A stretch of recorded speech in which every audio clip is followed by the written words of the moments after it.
What man among you, if he has 100 sheep and has lost one of them, does not leave the 99 in the open pasture and go after the one which is lost until he finds it? And when he finds it, he lays it on his shoulders, rejoicing.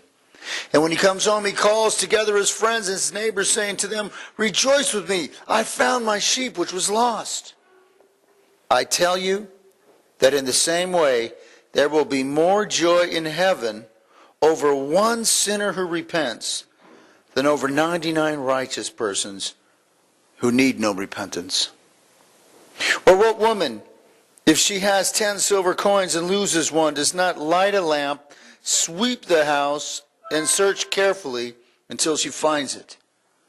And when she has found it, she calls together her friends and neighbors, saying, "Rejoice with me, for I found the coin which I lost." In the same way, I tell you, there is joy in the presence of the angels of God over one sinner who repents.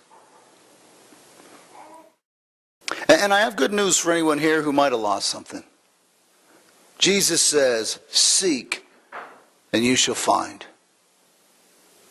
And I don't know about you, but I come across these verses every now and then, and I'll have this situation in my life, and I'll see this verse, and I have to make a decision. Is this verse going to be real life? Does it really apply? Is my relationship with God a reality? Because if it is, then I can take a verse like "Seek and you shall find" and roll up my sleeves and start seeking with confidence and expectation. Because God is real, and He really loves you, and He really can make a difference. What is so amazing to me is people have lost an important part of themselves, and yet they don't prioritize finding it.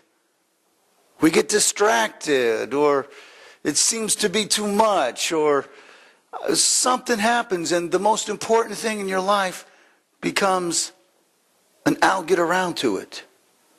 And this really is indicative on how people live their lives. We're going to get around to them someday, some far off day when we have time. It's my calling and privilege to be at the bedside and engage in conversations with people who are on the verge of eternity. It's one of the blessings of my job. And this is my observation, that people will die the way they live. It's rare when someone all of a sudden gets real spiritual on the way out. And what this means is, if you haven't been cultivating a relationship with God while you've been doing this earth, you usually, you don't get ready for that relationship with God in the next life. How you treat Him now is kind of setting the tone for what it's going to be like forever. And friends, this is the beauty of God. He meets us where we are. And even when we drift and run from Him, He searches for us, grabs a hold, and says, "You can't do life without me. I'll never let you be happy. I want you to be in a relationship with me."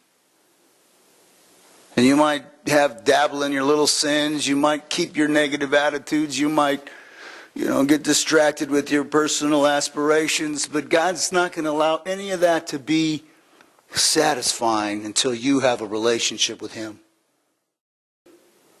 And if you're carrying around that sin, guess what? It's been forgiven.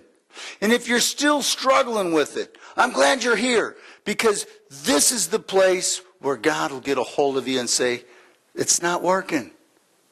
It's only tearing you up, ruining your relationships, keeping you far from me, keeping you away from all the goodness that I have."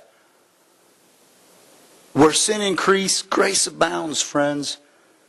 And even when we're faithless, He remains faithful. This is what Christmas is about.